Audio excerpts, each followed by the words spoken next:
जय हिंद दोस्तों, स्वागत है आप सभी का आपके अपने परिवार द लॉजिकल साइंस में। मैं हूं आलोक सिंह आतीश और आज के इस वीडियो सेशन में हम लोग डिस्कस करने वाले हैं मैग्नेटिक इफेक्ट ऑफ करंट, तीन नियम इक्वल टू बोनस अंक की। जी हाँ दोस्तों, आप सभी जब एग्जाम हॉल में साइंस के क्वेश्चन को सॉल्व करते हैं तो पूरा क्वेश्चन सॉल्व कर लेते हैं, लेकिन जब मैग्नेटिक इफेक्ट ऑफ करंट से संबंधित क्वेश्चन देखने को मिलता है तो आप सभी वहां पे कंफ्यूज होना शुरू हो जाते हैं और आप कहते हैं सर हम उसको छोड़ के आ जाते हैं। भाई मेरे, छोड़ के क्यों आना है? हम लोग को उसको करके आना है। और आप सबों को मालूम है कि एग्जाम में आपको एक अंक भी ज्यादा मिल जाना वो आपके रिजल्ट में कितना महत्वपूर्ण रोल प्ले करता है। तो कहीं ना कहीं एग्जाम दृष्टिकोण से और सभी एग्जाम दृष्टिकोण से जो विद्युत धारा के तीन बेसिक नियम है, विद्युत धारा के चुंबकीय प्रभाव के जो तीन बेसिक नियम है, उसको समझना अत्यंत ही आवश्यक है। तो आइए बिना किसी देरी के शुरू करते हैं आज के इस सेशन की और देखते हैं एग्जाम रेलेवेंट का कुछ सीख पाते हैं। मेरे मित्र, सेशन को शुरू करने से पहले आप सबों की जानकारी के लिए बताना चाहूंगा कि आप सबों का लगातार डिमांड था कि गुरुजी आप अपना फिजिक्स स्पेशल बैच लाओ। तो मेरे मित्र, आप सबों के डिमांड पे ये बैच एप्लीकेशन पे आज से लाइव हो गई है, यानी कि आप इसमें आज से एडमिशन ले सकते हो। ध्यान में रखिएगा कि इस बैच का नाम क्या रखा गया है। बैच का नाम रखा गया है फिजिक्स द गेम चेंजर। क्यों भाई गेम चेंजर क्यों रखा गया? इसलिए रखा गया क्योंकि इसमें आपको कंप्लीट थ्योरी और न्यूमेरिकल करवाए जाएंगे। जो भी चैप्टर आपको पढ़ाए जाएंगे उन सभी का आपको कंप्लीट थ्योरी और कंप्लीट न्यूमेरिकल करवाया जाएगा, एक एक चीज करवाया जाएगा। मेरे मित्र ध्यान में रखिएगा, आप सबों के मन में आ रहा होगा कि गुरुजी इस कोर्स में हमको फिजिक्स के कौन कौन से चैप्टर पढ़ने को मिलेंगे। तो मेरे मित्र, मैंने यहाँ सारी चीजों को मेंशन कर दिया है। आपका जो पहला चैप्टर होगा वो यूनिट एंड मेजरमेंट होगा, दूसरा मोशन होगा, फिर तीसरा force and laws of motion, gravitation, work energy, फिर आपका साउंड होगा, लाइट में रिफ्लेक्शन और रिफ्रैक्शन, ह्यूमन आई होगा, इलेक्ट्रिसिटी में हीटिंग इफेक्ट ऑफ करंट और साथ ही साथ मैग्नेटिक इफेक्ट ऑफ करंट और सोर्सेज ऑफ एनर्जी। यानी कि टोटल 10 चैप्टर आपको इस बैच में पढ़ाए जाएंगे और ये 10 चैप्टर का जो कंटेंट होगा वो सर फुल्ली आपका क्लास 9th और 10th का जो एनसीईआरटी बेस्ड कंसेप्ट है, क्लास 9th और 10th का जो एनसीईआरटी बेस्ड कंसेप्ट है उस पे आधारित होगा। मेरे मित्र, साथ ही आप सभी ध्यान में रखना कि आपको इस बैच में जो ये सारे टॉपिक पढ़ाए जाएंगे इसके लिए आपको कंटेंट क्या सब मिलेगा। तो सर इसमें आपको चैप्टर वाइज थ्योरी लेक्चर मिलेंगे, जो भी यहाँ पे आप चैप्टर देख रहे हैं इन सभी का, और साथ ही आपको चैप्टर वाइज न्यूमेरिकल भी करवाया जाएगा। जितने भी आप यहाँ पे चैप्टर देख रहे हैं जिनसे भी न्यूमेरिकल बनते हैं, ह्यूमन आई से तो आपको न्यूमेरिकल क्वेश्चन देखने को नहीं मिलेगा और सोर्स ऑफ एनर्जी से न्यूमेरिकल क्वेश्चन देखने को नहीं मिलेगा, लेकिन बाकी के सभी चैप्टर से आपको न्यूमेरिकल क्वेश्चन देखने को मिलते हैं। तो हम लोग उसको क्या करेंगे, चैप्टर वाइज सॉल्व करेंगे। Next, MCQ PDF with exemplar. मेरे मित्र, जैसे ही हम लोगों का एक चैप्टर खत्म होगा आपके कोर्स में ही सर उस चैप्टर से संबंधित जो महत्वपूर्ण ऑब्जेक्टिव क्वेश्चन एमसीक्यू हैं और साथ ही साथ एनसीईआरटी एग्जाम्पलर जो है उस दोनों को कंबाइन करके आपको दे दिया जाएगा, ताकि आप वहां पे जो कंसेप्ट पढ़े हैं उससे प्रैक्टिस कर पाओ।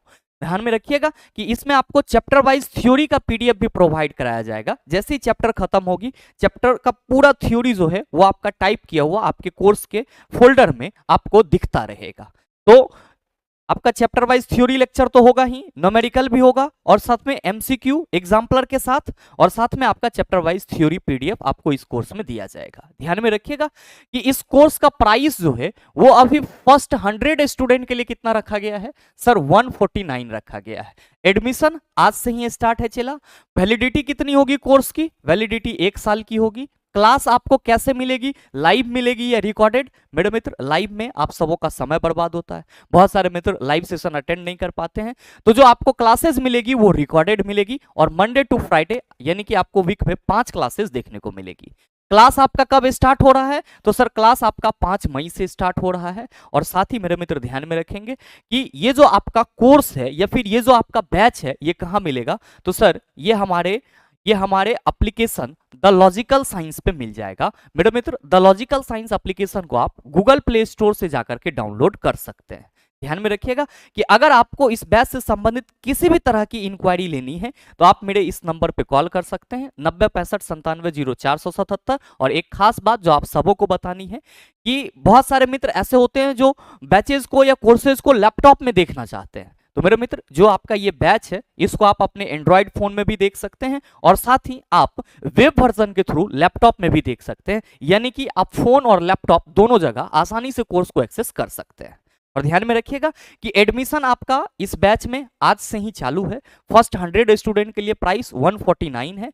और मेरे मित्र, इसमें जो क्लासेस आपकी स्टार्ट होगी वो कब से होगी? तो सर 5 मई से होगी। और अगर आपके मन में अभी भी कोई डाउट है इस बैच को लेकर के, तो आप इस नंबर पे कॉल करके सारी जानकारी प्राप्त कर सकते हैं। बहरहाल आइए हम लोग बात करते हैं अपने 3 महत्वपूर्ण नियम की। मेरे मित्र, आप सभी को मालूम है कि जब हम लोग विद्युत धारा के चुंबकीय प्रभाव की बात करते हैं तो आप सभी क्या कहते हैं कि गुरुजी, अगर किसी चालक तार से विद्युत धारा प्रवाहित की जाती है तो उस चालक तार के अंदर या उस चालक तार में क्या होता है? चुंबकीय गुण आ जाता है, यानी कि मैग्नेटिक प्रॉपर्टीज आ जाता है। और इसी को हम लोग क्या कहते हैं? विद्युत धारा का चुंबकीय प्रभाव कहते हैं। मेरे मित्र, सिंपल इसको आप ऐसा भी समझ सकते हैं कि इलेक्ट्रिसिटी के चलते जो किसी भी चालक पदार्थ में मैग्नेटिक गुण आ जाता है, चुंबकीय गुण आ जाता है, वही क्या कहलाता है? विद्युत धारा का चुंबकीय प्रभाव कहलाता है। इलेक्ट्रिसिटी के चलते किसी भी चालक में जो मैग्नेटिक प्रॉपर्टीज आ जाती है वो क्या कहलाता है? विद्युत धारा का चुंबकीय प्रभाव, यानी कि मैग्नेटिक इफेक्ट ऑफ करंट कहलाता है। मेरे मित्र, आप सभी ध्यान में रखना कि मैग्नेटिक इफेक्ट ऑफ करंट की खोज किसने करा था? तो सर ऑरेस्टेड नामक वैज्ञानिक ने करा था। क्योंकि किसी भी चालक तार से विद्युत धारा प्रवाहित होने पे उसमें मैग्नेटिक प्रॉपर्टीज आ जा रहा था, तो जाहिर सी बात है कि अगर सर मैग्नेटिक प्रॉपर्टीज आएगा तो वहां पे मैग्नेटिक फील्ड भी बन रहा होगा, चुंबकीय क्षेत्र भी बन रहा होगा। मेरे मित्र, बिल्कुल। मान लीजिए कि ये आपका मार्कर एक कोई चालक तार है और इससे विद्युत धारा इधर से प्रवाहित की जा रही है, इधर से आपका इधर की ओर, तो सर इसमें कुछ ना कुछ चुंबकीय क्षेत्र तो बनेगा। आप कहेंगे बिल्कुल बनेगा। मेरे मित्र, ध्यान में रखेंगे कि किसी भी सीधे चालक तार से प्रवाहित विद्युत धारा के चलते जो उसमें चुंबकीय क्षेत्र उत्पन्न होती है, इसके लिए मैक्सवेल ने एक नियम दिया था। ध्यान में क्या रखेंगे कि किसी भी चालक तार से प्रवाहित धारा के उपरांत जो उसमें चुंबकीय गुण आ जाती है या धारा प्रवाहित होने से जो वो अपने आसपास में चुंबकीय क्षेत्र बना लेता है, इससे संबंधित मैक्सवेल ने अपना एक नियम दिया था, जिसको हम लोग क्या कहते हैं? मैक्सवेल दक्षिण हस्त अंगुष्ठ नियम कहते हैं। क्या कहते हैं सर? मैक्सवेल दक्षिण हस्त अंगुष्ठ नियम कहते हैं। और मेरे मित्र, ध्यान में रखेंगे, इसी को हम लोग क्या कहते हैं? इसी को हम लोग कॉर्क स्क्रू रूल भी कहते हैं। इसी को हम लोग क्या कहते हैं? कॉर्क स्क्रू रूल भी कहते हैं। तो आप सभी क्या ध्यान में रखेंगे? आप सभी ध्यान में रखेंगे कि किसी चालक तार से प्रवाहित धारा के उपरांत उस चालक तार के द्वारा उत्पन्न चुंबकीय क्षेत्र की दिशा को पता लगाने के लिए हम लोग किसका इस्तेमाल करते हैं? मैक्सवेल दक्षिण हस्त अंगुष्ठ नियम का इस्तेमाल करते हैं। मैक्सवेल ने अपने इस नियम में क्या बताया? मैक्सवेल ने अपने इस नियम में बताया कि अगर किसी धारावाही चालक तार को हम अपने दाहिने हाथ के अंगूठे से कुछ इस तरीके से पकड़े कि जो अंगूठा है वो विद्युत धारा के डायरेक्शन को बताए, तो हमारी बाकी की उंगलियां क्या होगी? चुंबकीय क्षेत्र को बताएगी। चलिए जी, एक बार फिर से सुनिएगा माइंड को कंसंट्रेट करके। हम लोग सभी समझ रहे हैं कि अगर किसी भी चालक तार से विद्युत धारा प्रवाहित करेंगे तो उसके अंदर मैग्नेट वाला गुण आ जाएगा, और इसका पता किसने लगाया था? ऑरेस्टेड नामक वैज्ञानिक ने लगाया था। लेकिन सवाल यहां पे ये था कि गुरुजी, अगर हमारा ये चालक तार हो, अगर ये हमारा चालक तार हो और इससे आई करंट फ्लो हो रही हो, प्रवाहित हो रही हो, तो आई करंट फ्लो होने से, प्रवाहित होने से जो ये चुंबकीय क्षेत्र बनाएगा उसका डायरेक्शन क्या होगा? तो मेरे मित्र, उसी चुंबकीय क्षेत्र के डायरेक्शन का पता लगाने के लिए मैक्सवेल ने क्या दिया था? अपना दक्षिण हस्त अंगुष्ठ नियम दिया था। और क्या बताया कि अगर किसी भी चालक तार से धारा प्रवाहित हो रही है और उस चालक तार को हम लोग इस तरह से अपने दाहिने हाथ से पकड़े कि जो अंगूठा है हमारा दाहिने हाथ का वो धारा के प्रवाह की दिशा को बताए, तो सर जितनी भी उंगलियां हैं वो सभी किसको बताएगी? चुंबकीय क्षेत्र को बताएगी। मान लीजिए कि ये मार्कर है चेला जी, और इसमें धारा जो है वो नीचे से ऊपर की ओर जा रही है, इसको हम ऐसे पकड़ लेते हैं, तो ये जो अंगूठा है ये किसको बताएगा? सर धारा की दिशा को बताएगा। और बाकी की उंगलियां किसको बताएगा? तो सर चुंबकीय क्षेत्र को बताएगा। चूंकि मैक्सवेल के दक्षिण हस्त अंगुष्ठ नियम में यहां पे अंगूठा का जो बात की जा रही है सर वो धारा की दिशा को बताने के लिए किया जा रहा है, और बाकी की उंगलियां चुंबकीय क्षेत्र को बता रहा है। तो मेरे मित्र, चूंकि मैक्सवेल के इस कॉर्क स्क्रू रूल में सर अंगूठा का अभी भरपूर उपयोग होता है, इसीलिए मैक्सवेल दक्षिण हस्त अंगुष्ठ नियम इसे बोला जाता है। अच्छा, ध्यान में रखेंगे, इसी नियम को कॉर्क स्क्रू रूल भी कहा जाता है। क्यों कहा जाता है? तो सर अगर हम लोग मैक्सवेल के दक्षिण हस्त नियम की बात यहां पे करें तो हम सभी देख रहे हैं कि ये चालक तार है और जो विद्युत धारा का डायरेक्शन है वो हमारा ये है। अब इसको मैक्सवेल ने क्या करा है सर? तो सर अपने राइट हैंड से कुछ इस तरह से पकड़ा है कि अंगूठा किसको बता रहा है, धारा की दिशा को, तो बाकी की सभी उंगलियां किसको बताएगी, चुंबकीय क्षेत्र की दिशा को बताएगी। तो आपके एग्जाम में क्वेश्चन पूछा जाता है कि निम्नलिखित में से किस नियम के द्वारा चुंबकीय क्षेत्र की दिशा को बताई जाती है। आप कहेंगे मैक्सवेल दक्षिण हस्त अंगुष्ठ नियम के सहारे क्या बताया जाता है, चुंबकीय क्षेत्र की दिशा को बताया जाता है या चुंबकीय क्षेत्र के बारे में बताया जाता है। मेरे मित्र सवाल यह है कि सर इसको कॉर्क स्क्रू रूल क्यों कहा जाता है। इसीलिए कहा जाता है कि ये आप यहां पे धारा जब नीचे से आपका ऊपर की ओर प्रवाहित हो रही है तो आपने कह दिया कि सर इस तरह से हमारा चुंबकीय क्षेत्र बनेगा। जब नीचे से हमारा धारा ऊपर की ओर प्रवाहित हो रही है तो चुंबकीय क्षेत्र हमारा इस तरह से बन रहा है। लेकिन मेरे मित्र ऐसा सिस्टम बना दे कि जो हमारा धारा है उसका डायरेक्शन क्या हो, नीचे की ओर हो जाए, यानी कि धारा ऊपर से आ रहा है, तब आप क्या कहेंगे कि सर तब हमारा ये जो साइन हो जाएगा, अगर हम अपने राइट हैंड से कुछ इस तरह से पकड़ेंगे तो ये कुछ इस तरीके का हो जाएगा। मतलब अंगूठा यहां पे भी करंट के डायरेक्शन को बताएगा, बाकी की उंगलियां किसको बताएगी, बाकी की उंगलियां सर चुंबकीय क्षेत्र को बताएगी। और जरा इसको गौर से देखो तो आपको नहीं लग रहा है कि ये आपका एक जस्ट लाइक स्क्रू टाइप से है, जो हम लोग पेंच लगा करके किसी चीज को कसते हैं। तो चूंकि सर ये आपको देखने में स्क्रू जैसा लग रहा है, इसीलिए इसको क्या बोला जा रहा है सर, कॉर्क स्क्रू रूल बोला जा रहा है। और ध्यान में रखिएगा कॉर्क स्क्रू रूल किसे बताने के लिए उपयोग किया जाता है, आप कहेंगे सर चुंबकीय क्षेत्र के डायरेक्शन को बताने के लिए हम लोग मैक्सवेल दक्षिण हस्त अंगुष्ठ नियम का क्या करते हैं, इस्तेमाल करते हैं या यूज करते हैं। मेरे मित्र आपका ये बहुत ही महत्वपूर्ण नियम था और पहला नियम था। कई बार आपके एग्जाम में क्वेश्चन पूछा जाता है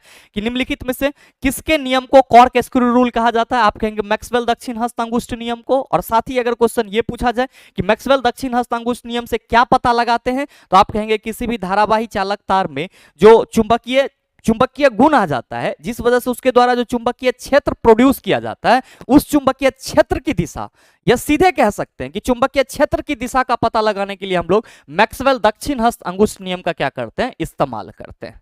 अब मेरे मित्र इसमें आपका दूसरा महत्वपूर्ण रूल हो जाता है, फ्लेमिंग बामहस्त रूल। ध्यान में रखिएगा, इसको हम लोग फ्लेमिंग लेफ्ट हैंड रूल भी कहते हैं। क्या कहते हैं सर, इसी को हम लोग फ्लेमिंग लेफ्ट हैंड रूल भी कहते हैं, फ्लेमिंग बामहस्त नियम कहते हैं। कुछ नहीं करना है चला, बायां हाथ और दाहिना हाथ तो सबके पास है। आप कहेंगे सर ये कौन बड़ा बात है, सबके पास रहता है, फ्लेमिंग के पास भी हुआ होगा, बिल्कुल चला।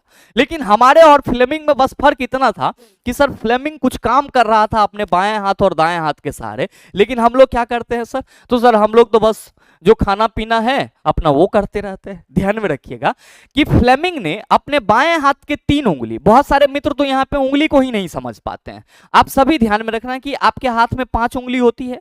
सर अंगूठा तो आप सभी समझ रहे हैं, बस आपको ये ध्यान में रखना है कि अंगूठा के बगल वाले उंगली को क्या कहा जाता है, सर अंगूठा के बगल वाले उंगली को तर्जनी कहा जाता है।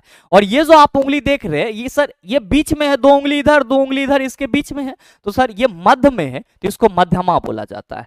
मतलब क्या हुआ कि ये तो आपका अंगूठा है ही, और ये वाला उंगली कौन सा है, तो आप कहेंगे सर ये वाला जो उंगली है ये हमारा तर्जनी है, और ये वाला जो यहाँ पे बात की जा रही है ये हमारा क्या है, मध्यमा है। मेरे मित्र ध्यान में रखेंगे कि जो फ्लेमिंग थे उन्होंने अपने लेफ्ट हैंड रूल में क्या बताया, उन्होंने लेफ्ट हैंड रूल में बताया कि अगर हम अपने बाएं हाथ के 3 उंगली, अंगूठा और उसके बाद वाला और फिर उसके बाद वाला, मतलब तर्जनी और मध्यमा को कुछ इस तरह से रखें कि तीनों एक दूसरे के साथ समान कोण बना रहा हो, तो जो हमारा अंगूठा है ये किसको बताएगा, तो सर बल की दिशा को बताएगा। और ये जो हमारा उंगली तर्जनी है ये किसको बताएगा, तो सर चुंबकीय क्षेत्र को बताएगा। जबकि ये जो मध्यमा है ये किसको बताएगा, धारा की दिशा को बताएगा। आप सभी भी अपना बायां हाथ निकाल लीजिए और इस तरह से ये अंगूठा सर बल की दिशा को बताएगा, और ये चुंबकीय क्षेत्र को, और सर ये मध्यमा आप कहेंगे सर विद्युत धारा की दिशा को बताएगा। आप देखेंगे यहाँ पे ये अंगूठा है सर, और अंगूठा के बारे में यहाँ पे क्या कहा जा रहा है कि बल के डायरेक्शन को बताएगा, और ये आपका तर्जनी है ये किसको बताएगा, चुंबकीय क्षेत्र को, और ये आपका ये जो उंगली है ये उंगली किसको बताएगा सर, विद्युत धारा के दिशा को बताएगा। मेरे मित्र आप सभी ध्यान में रखना कि अगर हम लोग ये कह रहे हैं कि सर अंगूठा बल की दिशा को बताता है, तो हम लोग क्या कहेंगे कि सर बल को तो हम F से रिप्रेजेंट कर सकते हैं, बिल्कुल कर सकते हैं। मेरे मित्र आप सभी ध्यान में रखना कि चुंबकीय क्षेत्र को B से रिप्रेजेंट किया जाता है। चुंबकीय क्षेत्र को किससे, B से रिप्रेजेंट किया जाता है। और आप सभी ध्यान में रखना कि विद्युत धारा को हम I से रिप्रेजेंट कर दें तो आपको कोई बुराई, आप कहेंगे सर कोई बुराई नहीं है, मेरे मित्र ध्यान देंगे कि अगर हम लोग इसको शॉर्ट फॉर्म में लिखना चाहें तो क्या कहेंगे, एफ बी आई कहेंगे। क्या कहेंगे, एफ बी आई कहेंगे। और मेरे मित्र आप सभी ध्यान में रखना, ये एफ बी आई क्या है, तो आप कहेंगे कि सर अगर हम अपने बाएं हाथ के 3 उंगली को कुछ इस तरीके से रखें कि तीनों उंगली समान कोण बना रहा हो, तो जो हमारा अंगूठा है वो हमारा किसको रिप्रेजेंट करेगा, सर बल को, यानी कि एफ को रिप्रेजेंट करेगा। जो हमारा तर्जनी है ये चुंबकीय क्षेत्र को बताएगा, और चुंबकीय क्षेत्र को किससे रिप्रेजेंट करते हैं, बी से। और जो हमारा मध्यमा है ये किसको बताएगा, आप कहेंगे सर मध्यमा विद्युत धारा की दिशा को बताएगा। तो बाएं हाथ के लिए आपको ट्रिक क्या याद रखना है, एफ बी आई। बाएं हाथ के लिए ट्रिक आपको क्या याद रखना है चला, एफ बी आई। एफ बल की दिशा को बताएगा, बी चुंबकीय क्षेत्र को, आई किसको बताएगा, सर विद्युत धारा की दिशा को बताएगा। तो ये चीज आप सभी अपने माइंड में रखना। अब सवाल ये है कि सर कभी कभी हमसे ये क्वेश्चन पूछ दिया जाता है कि निम्नलिखित में से कौन सा फ्लेमिंग बामहस्त नियम पे आधारित होता है, और आपके ऑप्शन में रहता है मोटर, जनरेटर और फिर ट्रांजिस्टर या फिर रेडियो, नन ऑफ दीज, बहुत सारे ऑप्शन रहते हैं और आप लोग वहां पे कंफ्यूज होते रहते हैं कि ये फ्लेमिंग का बामहस्त नियम कौन चीज बता रहा है, इस पे कौन काम करेगा। चला काहे लगी इतना घबरा रहे हो, आप हमको ये बताओ कि what is the difference between motor and generator. Motor और जनरेटर में डिफरेंसेस क्या है, तो आप कहेंगे सर मोटर जो है वो विद्युत धारा पे चलता है, मोटर जो है वो विद्युत धारा पे चलता है, यानी कि करंट देंगे तब वो चलेगा। अच्छा क्या मिलेगा, आप कहेंगे सर मोटर का जनरली यूज हम लोग मैकेनिकल एनर्जी को प्राप्त करने के लिए करते हैं। जैसे पंखा, सर मोटर लगा हुआ रहता है तो घूमता है। जैसे कि आपका ये वाला पानी चढ़ाने वाला मोटर होता है, इसमें भी सर क्या चाहिए, मैकेनिकल एनर्जी चाहिए, तभी वो पानी को नीचे से ऊपर चढ़ा पाएगा। मेरे मित्र आप सभी ध्यान में रखना, क्योंकि मोटर के द्वारा क्या किया जाता है, यांत्रिक लाभ लिया जाता है, मैकेनिकल आपका एडवांटेज लिया जाता है। तो हम लोग ये कहते हैं कि सर मोटर तो करंट देने के बाद चलेगा। अरे भाई मैकेनिकल लाभ आपको कैसे मिलेगा, आप कहेंगे सर जब एफर्ट लगाया जा रहा होगा, यानी कि प्रयास किया जा रहा हो। प्रयास कैसे करेगा, सर बले लगा के ना करेगा। मतलब ये हुआ कि फ्लेमिंग लेफ्ट हैंड रूल जो आपको बल की दिशा को बता रहा है, फ्लेमिंग लेफ्ट हैंड रूल जो आपको बल की दिशा को बता रहा है, तो ये बल की दिशा या फिर हम कह सकते हैं बल जो है सर, उसका इस्तेमाल हम लोग कहां पे करेंगे, यांत्रिक लाभ लेने के लिए करेंगे। और जो हमारा मोटर होता है सर, मोटर जो होता है हम ये कह सकते हैं कि सर ये बल लगा करके पानी को क्या करता है, तो सर ऊपर टंकी में पहुंचाता है।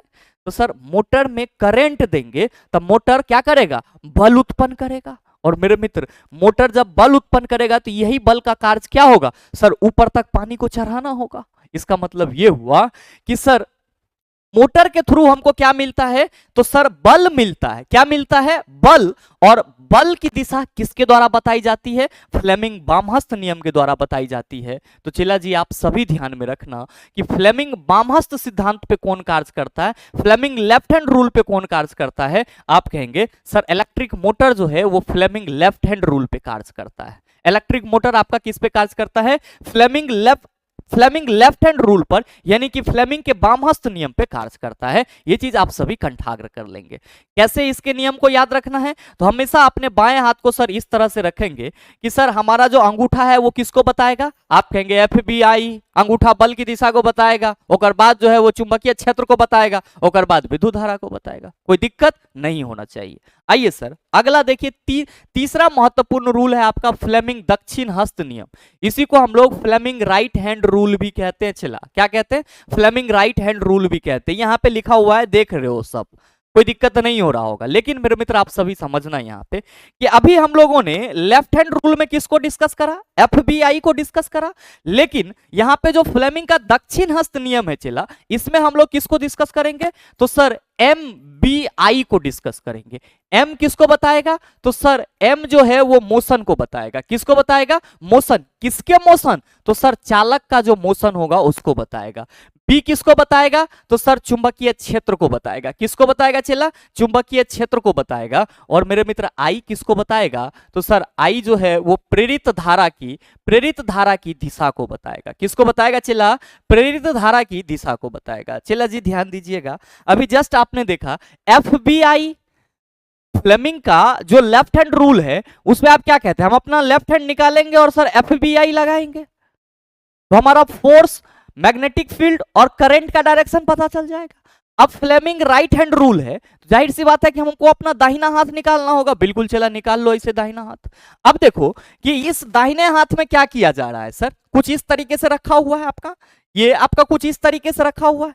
आप क्या कहोगे कि सर यहां पे जो आपने MBI बोला है, तो यहां पे M जो है वो किसको M जो है वो किसके द्वारा रिप्रेजेंट किया जाएगा? तो मेरे मित्र ये देखो, आपका अंगूठा, ये भी तर्जनी, ये भी मध्यमा। आप कहेंगे कि सर पहले आपने मोशन को लिखा है, तो सर मोशन यानी कि चालक की गति किसके द्वारा बताई जाएगी? हमारे दाहिने हाथ के अंगूठा के द्वारा बताई जाएगी।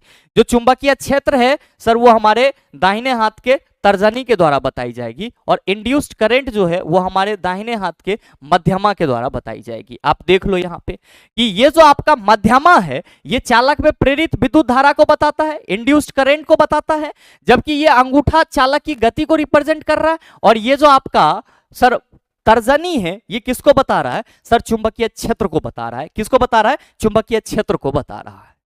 तो मेरे मित्र जब भी फ्लेमिंग के राइट हैंड रूल की बात की जाएगी, आप अपना 3 उंगली ऐसे निकालेंगे और आपके माइंड में शॉर्ट फॉर्म क्या आना चाहिए? MBI, भी नहीं सर, B, MBI, MBI।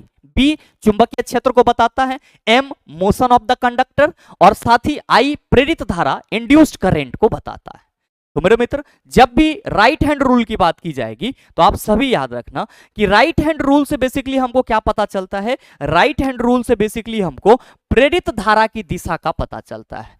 और आपके कई एग्जाम में लगातार क्वेश्चन पूछे जाते हैं कि निम्नलिखित में से किस नियम के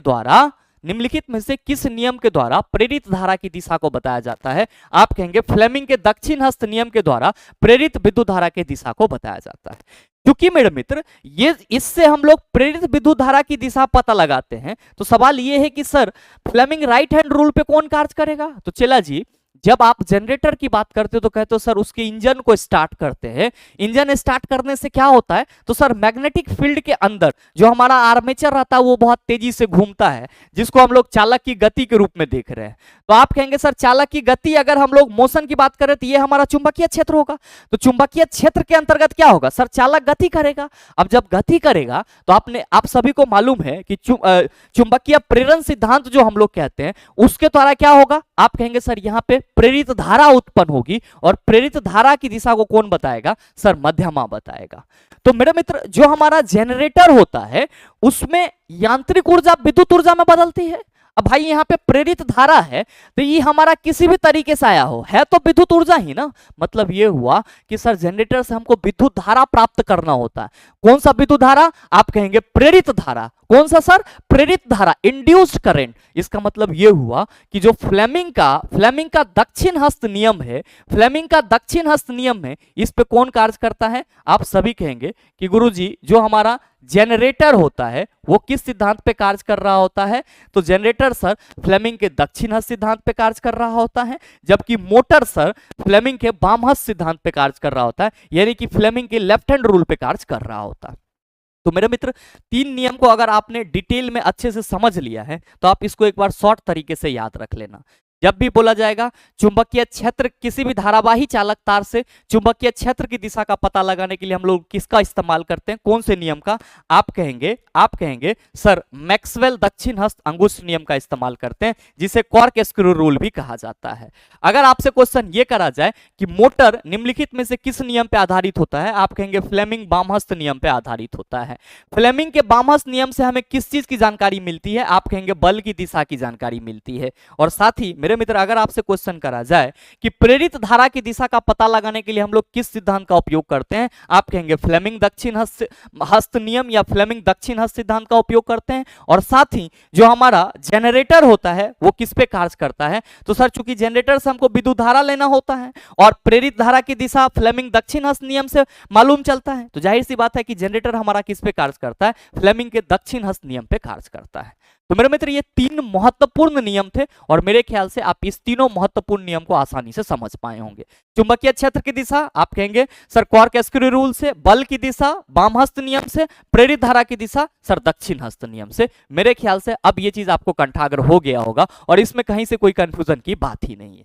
और साथ ही उम्मीद करते हैं कि ये छोटा सा सेशन आप सभी एंजॉय किए होंगे। और आप सभी को अगर ये वीडियो अच्छा लगा तो वीडियो को लाइक कीजिएगा, ज्यादा से ज्यादा शेयर कीजिएगा, और हाँ, अगर आप चैनल पे नए हैं तो सब्सक्राइब करके बेल आइकन दबा लीजिएगा, ताकि इस तरह के एग्जाम रेलेवेंट वीडियो का नोटिफिकेशन सबसे पहले आपके पास पहुंचे और आप उसको सबसे पहले देख पाओ। मिलते हैं फिर अगले वीडियो सेशन में। आज के लिए इतना ही, तब तक के लिए best of luck. Thank you, have a nice day.